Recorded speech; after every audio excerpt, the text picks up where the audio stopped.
Renatão. Ó, o meu primeiro emprego mesmo, assim, de trabalho, foi embrulhando caramelo. Era criança, assim, né? Ia pra fábrica de caramelo e embrulhava. Ficava embrulhando caramelo e tal, e ganhava, no final do dia, ganhava pela quantidade que tinha embrulhado. E depois, assim, o emprego formal mesmo, meu primeiro emprego foi no Banco Real, como contínuo.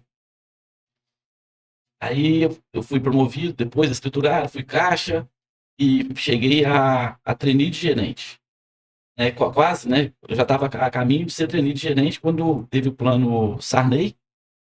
E aí eu chegava na agência para trabalhar e via as pessoas, assim, as cadeiras, os meus colegas de banco demitidos, né? Que isso? E aquilo me dava, assim, uma angústia muito grande, uma depressão mesmo. E eu tenho, meu coeficiente depressivo é muito, muito pequeno em relação à média nacional. Eu não tenho muita tendência à depressão, não. E aí eu pedi demissão. No meio assim, da demissão em massa, né? Eu pedi demissão, eu pedi para sair do banco porque eu não estava aguentando ver as pessoas, né, os meus colegas sendo demitidos. Eu formei direito em Juiz de Fora e trabalhei 1 ano e 6 meses no Procon. Também vi que não era a minha praia. E fui para o Rio fazer jornalismo. Eu trabalhei 25 anos como jornalista no Rio, 3 de madrugada, cobrindo reportagem policial. No Rio é perigoso, hein, rapaz? É, eu convivi com o pior do Rio de Janeiro. Mas acho que nem isso me faz desgostar da cidade. E fico olhando assim que Muriaé teve uma fase que é o índice, né, de homicídio. Mulher com 100 mil habitantes, você tinha 32 homicídios no ano. Uhum. 2015, mais ou menos. Era maior do que o homicídio do índice do Rio de Janeiro. Então, assim, eu acho que o Rio ele é muito. A gente tem muita informação negativa do Rio, né? E tem uma história interessante, assim, sobre isso, de informação, que teve uma época em Los Angeles, por exemplo, os índices de criminalidade, de homicídio, de latrocínio estavam caindo, mas a mídia, né, ela ficava apregoando, né, assim, o nível de informação crescendo sobre. Então, a percepção geral da população era que a criminalidade estava crescendo. E o Rio, eu acho que acontece um pouco isso. As pessoas têm muita, assim, informação sobre o Rio de Janeiro, né, negativa, e realmente acontecem coisas lá, mas não é assim, em relação ao que acontece nos outros lugares, eu não acredito que seja muito. Mas voltando aí, o jornal, depois eu fui trabalhar no Jornal do Brasil, que era o meu grande sonho, assim, um dos dias mais felizes da minha vida foi meu primeiro dia no Jornal do Brasil. Eu fui trabalhar no jornal que eu lia. Aí eu trabalhei 8 anos, o jornal faliu, antes de falir, ele criou o primeiro jornal na internet, que é o JB Online. E na agência do Jornal do Brasil, eu era um dos responsáveis por alimentar o jornal diariamente. Nessa época, a gente. Então, eu fazia a pauta do jornal, o que vai sair, o que ia sair, né? E eu acompanhei de perto a criação desse jornal. Tem uma história muito engraçada, muito interessante, né? Que tinha um brasileiro que morava na Suíça, e quando ele começou a ler o jornal lá na Suíça, diariamente, né? O Jornal do Brasil, ele mandou um e-mail para a redação falando: olha, eu sou brasileiro, moro aqui na Suíça já há 20 anos, e agora estou muito feliz que eu estou conseguindo ler o Jornal do Brasil diariamente, que era um hábito que eu tinha aí quando eu morava no Brasil. Então eu vou mandar um presente para vocês. Aí passou uma semana, assim, duas, chegou uma caixa de chocolate, assim, era o presente que o cara tinha mandado pra gente, por ele, Muito por, fera. né, por ele ler o jornal. Se é possível, a internet tornou possível isso, né?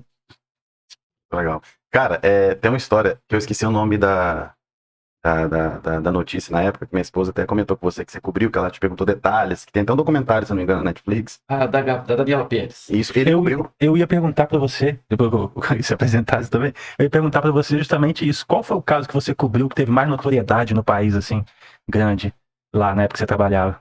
Aí eu cobri aquela chacina, por exemplo, de Vigário Geral, da Candelária. Nossa, que lá colocaram um monte de copo assim, ó. Tem as fotos até hoje na internet, tudo variado nos caixão, né? Que lá foi terrível. Mas eu chegava na redação 10 horas da noite, eu trabalhava das 10 até às 7, até às 6. Não sei, eu não tô lembrando direito, eu acho que era até assim, porque tem um horário noturno, né? Se não me engano, era das 10 às 5. E eu chegava na redação e ligava para os batalhões, né? Rocha Miranda, Bangu, se tinha 932. 932 era o código que a polícia militar usava para encontro de cadáver. Então acontecia isso, da gente, né, chegar aí, por exemplo, madrugadas frias, geralmente tem poucos homicídios. a maioria dos homicídios, assim, a noite que tem muito homicídio, é noite que o Flamengo perde o jogo, sabia disso? Sério mesmo? Tem uma história também, né, que Polêmico.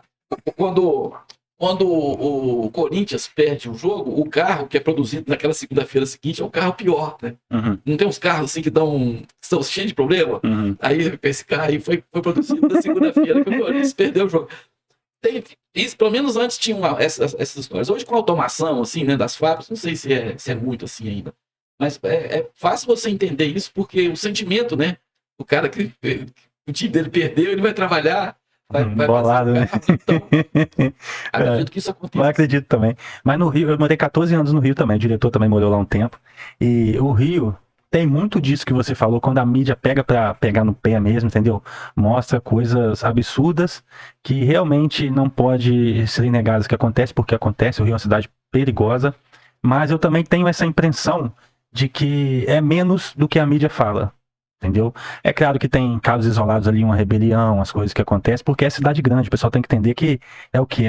Lá tem 1,5 milhão de habitantes, é 10 vezes maior que Muriaé, entendeu? Lá, eu acho que cada bairro lá é maior do que Muriaé. Você pega Campo Grande, dá umas 4 Muriaé, entendeu? Sim, é um lugar que tem uma concentração de renda muito alta e muito baixa ao mesmo tempo. Né? É um desnível social muito grande. Que é o que ocasiona, eu acho, a maioria dessas notícias, conflitos, dessas coisas que a gente vê daqui. Mas eu também acho que o Rio não é isso tudo que é noticiado, não. Eu morei lá um tempo também, fiquei lá um tempo. Isso também pode ser alguma estratégia de, como é que é a palavra?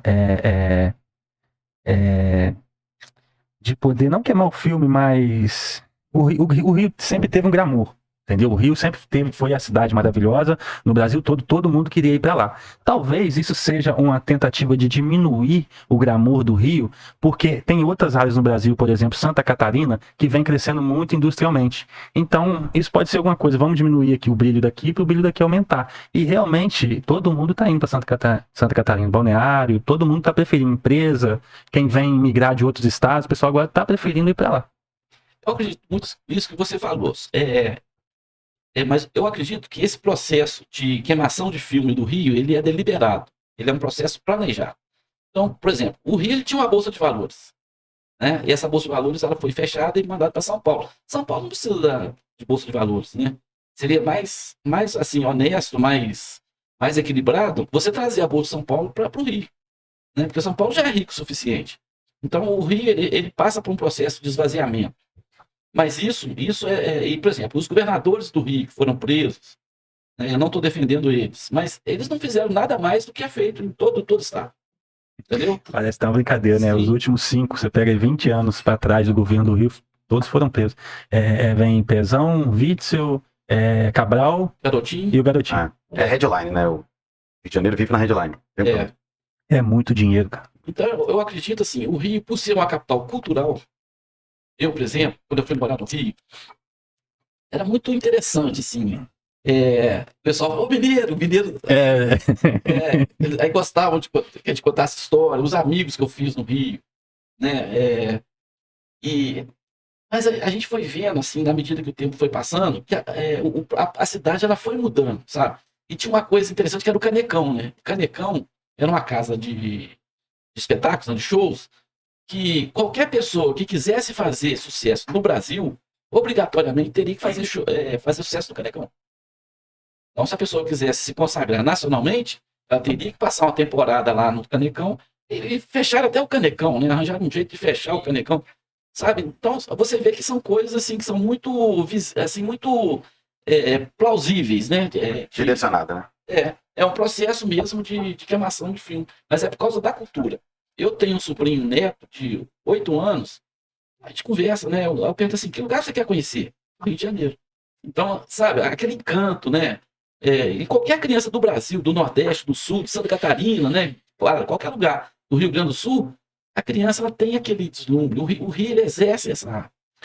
Eu tenho também uma teoria de que o Rio ele cresceu muito e, como é que pode dizer, o povo que vinha dos outros estados na época de 70, 80, que foi, assim, eu acredito que foram os pessoal de fora que construiu o Rio de Janeiro, entendeu? Porque os carioca mesmo, o pessoal de fora, veio muita gente do Nordeste, do Sudeste, do Norte, então lá é cheio, lá é cheio de gente assim, todo lugar que você vai no Rio, tem alguém de fora. Muito Outro difícil estado. achar um lugar só de carioca. Então, esse pessoal foi tendo família, foi se ajeitando. Então, a descendência já virou carioca. Entendeu? Já tem 2 gerações lá que o pai e a mãe chegou. Então, já virou carioca. Então, o Rio também está vivendo essa parte de falta de mão de obra que o pessoal não está querendo ir para lá mais. Entendeu? Por causa disso daí, segurança pública. A maior fato que afeta isso é a segurança pública. Olha só, eu observo uma coisa que eu nunca ouvi ninguém falar. As primeiras crianças de rua que existiram, elas saíram de uma casa. Elas tinham uma casa. Independente se o pai dela era alcoólatra, se a mãe era, sei lá o quê, drogada, né? Essa criança de rua, ela saiu de uma casa. E essa criança foi morar na rua. Aí, por exemplo, foi até um dos motivos que eu voltei para Minas Gerais. Assim, que eu comecei a ver que a violência estava muito perto de mim. Assim, os sequestros relâmpagos. Mas eu chegava em casa, geralmente de madrugada, depois do trabalho, e na rua que eu morava, que era no Leme ali, a Gustavo Sampaio, aqueles menores de rua já tinham formado casais, sim, de rua, e tinham filhos na rua. Então aquela criança que nasceu filho, né, daquele casal, aquela criança ela já nasceu na rua. Ninguém fala isso mais. Eu acho que tem até um livro, tá? Filhos da Rua, Filhos de Rua. Eu acho que tem até um livro. Fala, galera! Gostou desse corte? Ó, curte, comenta, compartilha, tanto no YouTube, tanto no Instagram. Vai lá, curte, comenta aí, vai lá, tem um link aí, hein? Tamo junto!